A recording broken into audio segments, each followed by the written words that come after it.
حضرت محمد صلی اللہ علیہ وسلم پر کس نے جادو کیا تھا؟ اے لبید بن عاصم، بی حضرت عاصم بن ولید، سی خالد بن ولید اور ڈی ولید بن خالد۔ اے لبید بن عاصم۔ اے لبید بن عاصم۔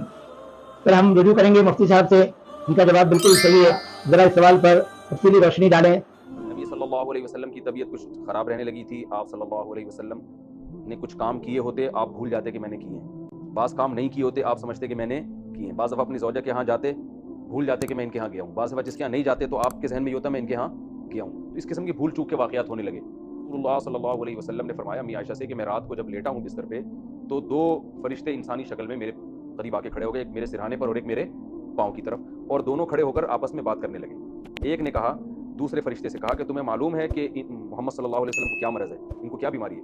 دوسرے نے کہا کہ ان پر جادو ہوا ہے۔ تو فرشتے نے پوچھا کس نے کیا جادو؟ انہوں نے بتایا کہ لبید ابن اسم ایک یہودی ہے، اس نے جادو کیا ہے۔